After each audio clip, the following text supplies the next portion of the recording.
دین اور شریعت۔ برادران اسلام، مذہب کی باتوں میں آپ اکثر دو لفظ سنا کرتے ہیں اور بولتے بھی ہیں، ایک دین اور دوسرے شریعت، لیکن آپ میں سے بہت کم آدمی ہیں جن کو یہ معلوم ہوگا کہ دین کے کیا معنی ہیں اور شریعت کا کیا مطلب ہے۔ بے پڑھے لکھے تو خیر مجبور ہیں، اچھے خاصے تعلیم یافتہ آدمی بلکہ بہت سے مولوی بھی یہ نہیں جانتے کہ ان دونوں لفظوں کا ٹھیک مطلب کیا ہے اور ان دونوں میں فرق کیا ہے۔ اس ناواقفیت کی وجہ سے اکثر دین کو شریعت سے اور شریعت کو دین سے گڈ مڈ کر دیا جاتا ہے اور اس سے بڑی خرابیاں پیدا ہوتی ہیں۔ آج میں بہت سادہ الفاظ میں آپ کو ان کا مطلب سمجھاتا ہوں۔ دین کے کئی معنی ہیں۔ ایک معنی عزت، حکومت، سلطنت، بادشاہی اور فرمانروائی کے ہیں، اور دوسرے معنی اس کے بالکل برعکس ہیں، یعنی زیر دستی، اطاعت، غلامی، تابعداری اور بندگی۔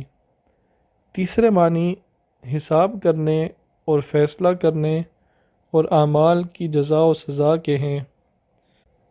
قرآن شریف میں لفظ دین انہی تین معنوں میں آیا ہے۔ فرمایا ان الدین عند اللہ الاسلام، یعنی خدا کے نزدیک دین وہی ہے جس میں انسان صرف اللہ کو عزت والا مانے اور اس کے سوا کسی کے آگے اپنے آپ کو ذلیل نہ کرے، صرف اللہ کو آقا اور مالک اور سلطان سمجھے، اس کے سوا کسی کا غلام، فرما بردار اور تابع دار بن کر نہ رہے، صرف اللہ کو حساب کرنے والا اور جزا و سزا دینے والا سمجھے اور اس کے سوا کسی کے حساب سے نہ ڈرے، کسی کی جزا کا لالچ نہ کرے اور کسی کی سزا کا خوف نہ کھائے۔ اسی دین کا نام اسلام ہے۔ اگر اس کو چھوڑ کر آدمی نے کسی اور کو اصلی عزت والا، اصلی حاکم، اصلی بادشاہ اور مالک، اصلی جزا و سزا دینے والا سمجھا اور اس کے سامنے ذلت سے سر جھکایا، اس کی بندگی اور غلامی کی، اس کا حکم مانا اور اس کی جزا کا لالچ اور سزا کا خوف کھایا، تو یہ جھوٹا دین ہوگا۔ اللہ ایسے دین کو ہرگز قبول نہیں کرتا، کیونکہ یہ حقیقت کے بالکل خلاف ہے۔ خدا کے سوا کوئی دوسری ہستی اس تمام کائنات میں اصلی عزت والی نہیں ہے، نہ کسی کی سلطنت اور بادشاہی ہے، نہ کسی کی غلامی اور بندگی کے لیے انسان پیدا کیا گیا ہے، نہ اس مالک حقیقی کے سوا کوئی اور جزا سزا دینے والا ہے۔ یہی بات دوسری آیتوں میں اس طرح بیان فرمائی گئی ہے، وَمَن يَتَّبِعْ غَيْرَ الْإِسْلَامِ دِينًا فَلَن يُقْبَلَ مِنْهُ، یعنی جو شخص خدا کی سلطانی اور بادشاہی کو چھوڑ کر کسی اور کو اپنا مالک اور حاکم مانے گا اور اس کی بندگی اور غلامی اختیار کرے گا، اس کو جزا و سزا دینے والا سمجھے گا، اس کے دین کو خدا ہرگز قبول کرنے والا نہیں ہے، اس لیے کہ وَمَا أُمِرُوا إِلَّا لِيَعْبُدُوا اللَّهَ مُخْلِصِينَ لَهُ الدِّينَ حُنَفَاءَ، انسانوں کو تو خدا نے اپنا بندہ بنایا ہے اور اپنے سوا کسی اور کی بندگی کرنے کا انہیں حکم ہی نہیں دیا ہے۔ ان کو تو فرض یہ ہے کہ سب طرف سے منہ موڑ کر صرف اللہ کے لیے اپنے دین یعنی اپنی اطاعت اور غلامی کو مخصوص کر دیں اور یکسو ہو کر صرف اسی کی بندگی کریں اور صرف اسی کے حساب سے ڈریں۔ افغیر دین اللہ یبغون وَلَهُ أَسْلَمَ مَنْ فِي السَّمَاوَاتِ وَالْأَرْضِ طَوْعًا وَكَرْهًا وَإِلَيْهِ يُرْجَعُونَ، کیا انسان خدا کے سوا کسی اور کی غلامی اور فرمانبرداری کرنا چاہتا ہے؟ حالانکہ زمین اور آسمان کی ساری چیزیں صرف خدا کی غلام اور فرمانبردار ہیں، اور ان ساری چیزوں کو اپنے حساب کتاب کے لیے خدا کے سوا کسی اور کی طرف نہیں جانا ہے۔ کیا انسان زمین اور آسمان کی ساری کائنات کے خلاف ایک نرالا راستہ اپنے لیے نکالنا چاہتا ہے؟ هو الذي أرسل رسوله بالهدى ودين الحق ليظهره على الدين كله ولو كره المشركون، اللہ نے اپنے رسول کو سچے دین کا علم دے کر اسی لیے بھیجا ہے کہ وہ سارے جھوٹے خداؤں کی خدائی ختم کر دے اور انسان کو ایسا آزاد کر دے کہ وہ خداوند عالم کے سوا کسی کا بندہ بن کر نہ رہے، چاہے کفار و مشرکین اس پر اپنی جہالت سے کتنا ہی وویلا مچائیں اور کتنی ہی ناک پو چڑھائیں۔ وَقَاتِلُوهُمْ حَتَّى لَا تَكُونَ فِتْنَةٌ وَيَكُونَ الدِّينُ كُلُّهُ لِلَّهِ، اور تم جنگ کرو تاکہ دنیا سے غیر اللہ کی فرما روائی کا فتنہ مٹ جائے اور دنیا میں بس خدا ہی کا قانون چلے، خدا ہی کی بادشاہی تسلیم کی جائے اور انسان صرف خدا کی بندگی کرے۔ اس تشریح سے معلوم ہو گیا کہ دین کے کیا معنی ہیں: خدا کو آقا اور مالک اور حاکم ماننا، خدا ہی کی غلامی، بندگی اور تابعداری کرنا، اور خدا کے حساب سے ڈرنا، اس کی سزا کا خوف کھانا اور اسی کی جزا کا لالچ کرنا۔ پھر چونکہ خدا کا حکم انسانوں کو اس کی کتاب اور اس کے رسول کے ذریعے سے ہی پہنچتا ہے، اس لیے رسول کو خدا کا رسول اور کتاب کو خدا کی کتاب ماننا اور اس کی اطاعت کرنا بھی دین ہی میں داخل ہے، جیسا کہ فرمایا: یا بنی آدم اما یأتینکم رسل منکم یقصون علیکم آیاتی فمن اتقى واصلح فلا خوف علیہم ولا هم یحزنون، یعنی اے بنی آدم، جب میرے رسول تمہارے پاس میرے احکام لے کر آئیں تو جو شخص تم میں سے ان کے احکام کو مان کر پرہیزگاری اختیار کر لے گا اور ان کے مطابق اپنا عمل درست کر لے گا، اس کے لیے ڈر اور رنج کی کوئی بات نہیں ہے۔ اس سے معلوم ہوا کہ اللہ تعالیٰ براہ راست ہر انسان کے پاس اپنے احکام نہیں بھیجتا بلکہ اپنے رسولوں کے واسطے سے بھیجتا ہے۔ اس لیے جو شخص اللہ کو حاکم مانتا ہو اس کی فرما برداری صرف اسی طرح کر سکتا ہے کہ اس کے رسولوں کی فرما برداری کرے اور رسول کے ذریعے سے جو احکام آئیں ان کی اطاعت کرے، اسی کا نام دین ہے۔ اب میں آپ کو بتاؤں گا کہ شریعت کسے کہتے ہیں۔ شریعت کے معنی طریقے اور راستے کے ہیں۔ جب تم نے خدا کو حاکم مان لیا اور اس کی بندگی قبول کر لی اور یہ تسلیم کر لیا کہ رسول اسی طرف سے حاکم مجاز ہے اور کتاب اسی کی طرف سے ہے، تو تم دین میں داخل ہو گئے، اور اس کے بعد تم جس طریقے سے خدا کی بندگی کرنی ہے اور اس کی فرما برداری میں جس راستے پر چلنا ہے، اس کا نام شریعت ہے۔ یہ طریقہ اور راستہ بھی خدا اپنے رسول ہی کے ذریعے سے بتاتا ہے۔ وہی یہ سکھاتا ہے کہ اپنے مالک کی عبادت اس طرح کرو، طہارت اور پاکیزگی کا یہ طریقہ ہے، نیکی اور تقوی کا یہ راستہ ہے، حقوق اس طرح ادا کرنے چاہیے، معاملات یوں انجام دینے چاہیے اور زندگی اس طرح بسر کرنی چاہیے۔ لیکن فرق یہ ہے کہ دین ہمیشہ سے ایک تھا، ایک ہی رہا اور اب بھی ایک ہے، مگر شریعتیں بہت سی آئیں، بہت سی منسوخ ہوئیں اور بہت سی بدل گئیں، اور کبھی ان کے بدلنے سے دین نہیں بدلا۔ حضرت نوح علیہ السلام کا دین بھی وہی تھا جو حضرت ابراہیم علیہ السلام کا تھا، حضرت موسیٰ اور عیسیٰ علیہم السلام کا تھا، حضرت شعیب اور حضرت صالح اور حضرت ہود علیہم السلام کا تھا، اور حضرت محمد صلی اللہ علیہ وسلم کا ہے، مگر شریعتیں ان سب کی کچھ نہ کچھ مختلف رہی ہیں۔ نماز اور روزے کے طریقے کسی میں کچھ تھے اور کسی میں کچھ، حلال اور حرام کے احکام، طہارت کے قاعدے، نکاح اور طلاق اور وراثت کے قانون ہر شریعت میں دوسری شریعت سے کچھ نہ کچھ مختلف رہے ہیں۔ ان کے باوجود سب مسلمان تھے، حضرت نوح علیہ السلام کے پیرو بھی، حضرت ابراہیم علیہ السلام کے پیرو بھی، حضرت موسیٰ علیہ السلام کے پیرو بھی اور ہم بھی، اس لیے کہ دین سب کا ایک ہے۔ اس سے معلوم ہوا کہ شریعت کے احکام میں فرق ہونے سے دین میں کوئی فرق نہیں ہوتا، دین ایک ہی رہتا ہے، چاہے اس پر عمل کرنے کے طریقے مختلف ہوں۔ اس فرق کو یوں سمجھو کہ ایک آقا کے بہت سے نوکر ہیں، جو شخص اس کو آقا ہی نہیں مانتا اور اس کے حکم کو اپنے لیے واجب التعمیل ہی نہیں سمجھتا، وہ تو نافرمان ہے، وہ نوکری کے دائرے ہی سے خارج ہے، اور جو لوگ اس کو آقا تسلیم کرتے ہیں، اس کے حکم کو ماننا اپنا فرض جانتے ہیں، اور اس کی نافرمانی سے ڈرتے ہیں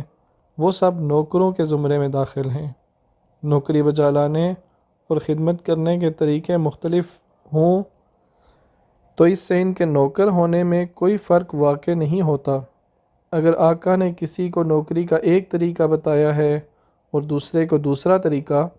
تو ایک نوکر کو یہ کہنے کا حق نہیں کہ میں نوکر ہوں اور وہ نوکر نہیں ہے۔ اسی طرح اگر آقا کا حکم سن کر ایک نوکر اس کی منشا کچھ سمجھتا ہے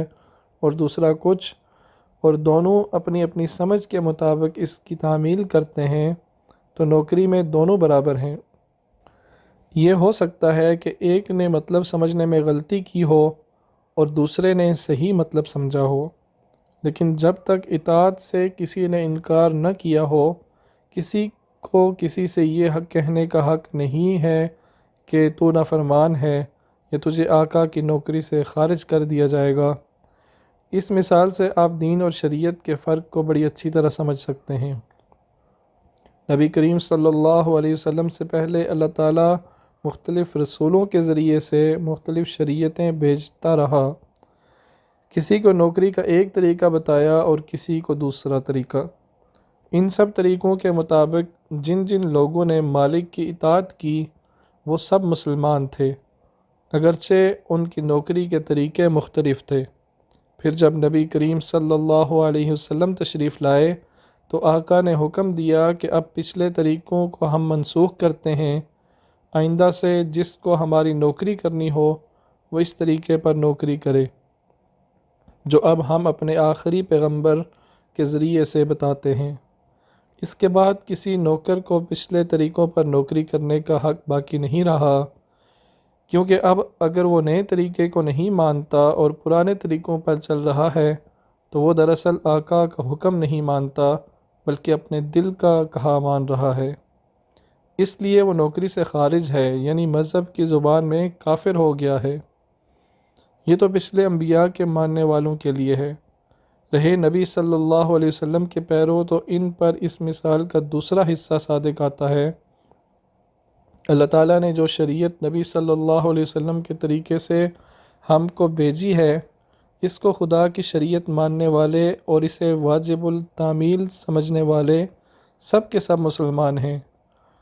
اب اگر اس شریعت کے احکام میں ایک شخص کسی طرح سمجھتا ہے اور دوسرا کسی اور طرح، اور دونوں اپنی اپنی سمجھ کے مطابق اس پر عمل کرتے ہیں، چاہے ان کے عمل میں کتنا ہی فرق ہو، ان میں کوئی بھی نوکری سے خارج نہ ہوگا،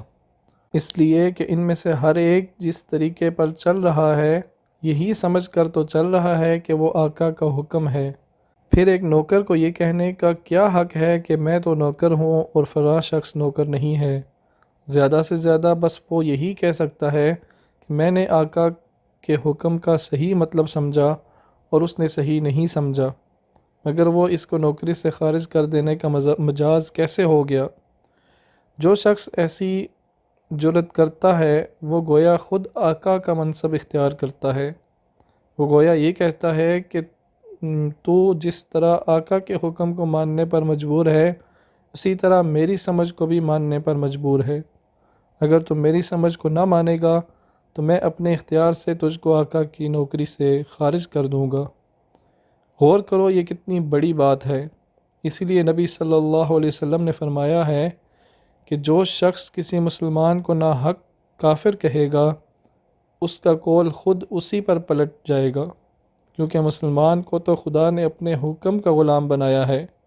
مگر یہ شخص کہتا ہے کہ نہیں، تم میری سمجھ اور میری رائے کی بھی غلامی کرو، یعنی صرف خدا ہی تمہارا خدا نہیں ہے بلکہ میں بھی چھوٹا خدا ہوں، اور میرا حکم نہ مانو گے تو میں اپنے اختیار سے تم کو خدا کی بندگی سے خارج کر دوں گا، چاہے خدا خارج کرے یا نہ کرے۔ ایسی بڑی بات جو شخص کہتا ہے اس کے کہنے سے چاہے دوسرا مسلمان کافر ہو یا نہ ہو، مگر وہ خود تو اپنے آپ کو کفر کے خطرے میں ڈال ہی دیتا ہے۔ حاضرین، آپ نے دین اور شریعت کا فرق اچھی طرح سمجھ لیا ہوگا، اور یہ بھی آپ نے جان لیا ہوگا کہ بندگی کے طریقوں میں اختلاف ہو جانے سے دین میں اختلاف نہیں ہوتا، بشرطے کہ آدمی جس طریقے پر عمل کرے نیک نیتی کے ساتھ یہ سمجھ کر عمل کرے کہ خدا اور اس کے رسول نے وہی طریقہ بتایا ہے جس پر وہ عامل ہے، اور اس کے پاس اپنے اس طرز عمل کے لیے خدا کی کتاب یا اس کے رسول کی سنت سے کوئی سند موجود ہو۔ اب میں آپ کو بتانا چاہتا ہوں کہ دین اور شریعت کے اس فرق کو نہ سمجھنے سے آپ کی جماعت میں کتنی خرابیاں واقع ہو رہی ہیں۔ مسلمانوں میں نماز پڑھنے کے مختلف طریقے ہیں۔ ایک شخص سینے پر ہاتھ باندھتا ہے اور دوسرا ناف پر باندھتا ہے۔ ایک شخص امام کے پیچھے فاتحہ پڑھتا ہے اور دوسرا نہیں پڑھتا۔ ایک شخص آمین زور سے کہتا ہے اور دوسرا آہستہ کہتا ہے۔ ان میں سے ہر شخص جس طریقے پر چل رہا ہے یہی سمجھ کر چل رہا ہے کہ یہ نبی صلی اللہ علیہ وسلم کا طریقہ ہے، اور اس کے لیے وہ اپنی سند پیش کرتا ہے۔ اس لیے نماز کی صورتیں مختلف ہونے کے باوجود دونوں حضور ہی کے پیرو ہیں، مگر جن ظالموں نے شریعت کے ان مسائل کو دین سمجھ رکھا ہے انہوں نے محض انہی طریقوں کے اختلاف کو دین کا اختلاف سمجھ لیا، اپنی جماعتیں الگ کر لیں، اپنی مسجدیں الگ کر لیں، ایک نے دوسرے کو گالیاں دیں، مسجدوں سے مار مار کر نکال دیا، مقدمے بازیاں کیں، رسول اللہ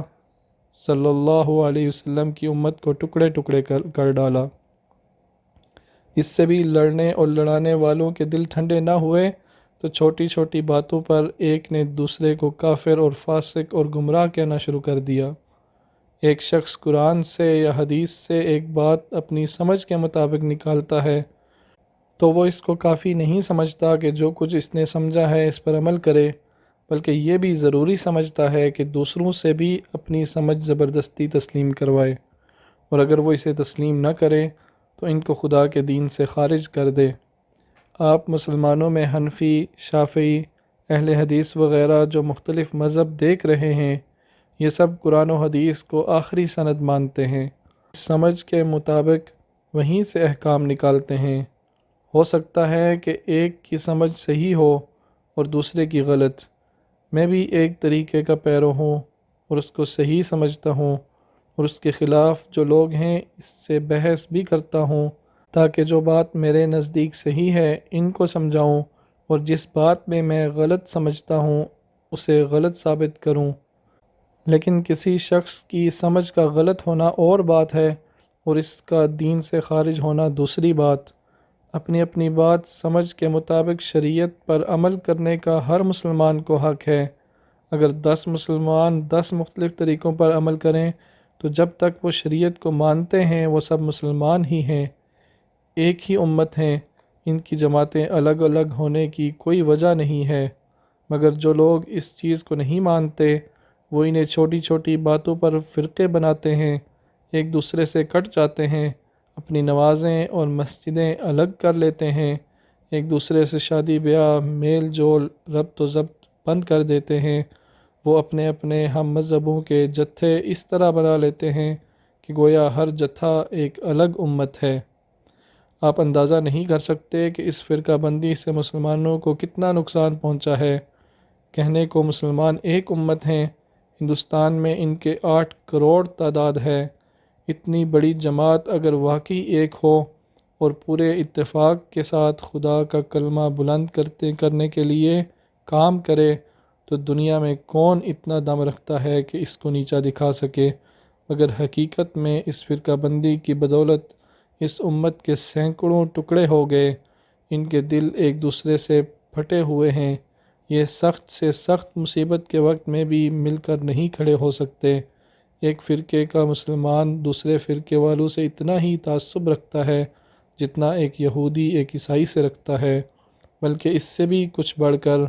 ایسے واقعات دیکھنے میں آئے ہیں کہ ایک فرقے والے نے دوسرے فرقے والے کو نیچا دکھانے کے لیے کفار کا ساتھ دیا ہے۔ ایسی حالت میں اگر مسلمانوں کو آپ مغلوب دیکھ رہے ہیں تو تعجب نہ کیجیے، یہ ان کے اپنے ہاتھوں کی کمائی ہے۔ ان پر وہ عذاب نازل ہوا ہے جس کو اللہ تعالیٰ نے اپنی کتاب میں اس طرح بیان کیا ہے، او یلبسکم شیعا ویذیق بعضکم بأس بعض، یعنی اللہ کے عذاب کی ایک صورت یہ بھی ہے کہ وہ تم کو مختلف فرقوں میں تقسیم کر دے اور تم آپس ہی میں کٹ مرو۔ بھائیو، یہ عذاب جس میں سارے ہندوستان کے مسلمان مبتلا ہیں، اس کے آثار مجھے پنجاب میں سب سے زیادہ نظر آ رہے ہیں۔ یہاں مسلمانوں کے فرقوں کی لڑائیاں ہندوستان کے ہر خطے سے زیادہ ہیں، اور اسی کا نتیجہ ہے کہ پنجاب کی آبادی میں کثیر التعداد ہونے کے باوجود آپ کی قوت بے اثر ہے۔ اگر آپ اپنی خیر چاہتے ہیں تو ان جتھوں کو توڑیے، ایک دوسرے کے بھائی بن کر رہیے اور ایک امت بن جائیے۔ خدا کی شریعت میں کوئی ایسی چیز نہیں ہے جس کی بنا پر اہل حدیث، حنفی، دیوبندی، بریلوی، شیعہ، سنی وغیرہ الگ الگ امتیں بن سکیں۔ یہ امتیں جہالت کی پیدا کی ہوئی ہیں۔ اللہ نے صرف ایک امت مسلمہ بنائی تھی۔